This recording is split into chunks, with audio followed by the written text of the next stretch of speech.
সংঘাতের উত্তপ্ত প্রেক্ষাপটে শান্তির খোঁজে কূটনৈতিক তৎপরতা জোরদার করেছে চার প্রভাবশালী মুসলিম দেশ। ইরানকে কেন্দ্র করে চলমান উত্তেজনা কমাতে পাকিস্তানের উদ্যোগে সৌদি আরব, তুরস্ক, মিশর ও পাকিস্তান একসঙ্গে উচ্চ পর্যায়ের বৈঠকে বসতে যাচ্ছে।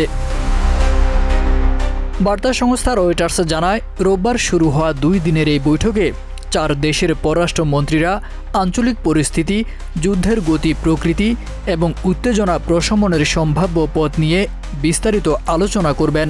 পাকিস্তানের পররাষ্ট্র মন্ত্রণালয় বলেছে, এই উদ্যোগের মূল লক্ষ্য হল সংঘাত কমিয়ে একটি কার্যকর কূটনৈতিক সমাধানের পথ খুঁজে বের করা। এদিকে তুরস্ক জানিয়েছে, বৈঠকে 4 দেশ পরিস্থিতি মূল্যায়ন করবে এবং সমন্বিত পদক্ষেপ নেওয়ার সম্ভাবনা খতিয়ে দেখবে। একই সঙ্গে একটি কার্যকর প্রক্রিয়া তৈরির দিকেও গুরুত্ব দেওয়া হবে।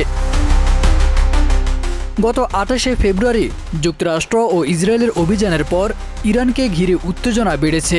এ অবস্থায় 4 দেশই মধ্যস্থতার চেষ্টা চালিয়ে যাচ্ছে। পাকিস্তান ইতোমধ্যে তেহরানের কাছে একটি মার্কিন প্রস্তাব পৌঁছে দিয়েছে এবং আলোচনার সম্ভাব্য ভেন্যু হিসেবেও নিজেদের প্রস্তাব করেছে। যদিও যুক্তরাষ্ট্রের পক্ষ থেকে আলোচনার অগ্রগতির দাবি করা হলেও ইরান তা অস্বীকার করেছে। তারেক আজিজ খান, প্রজন্ম 24।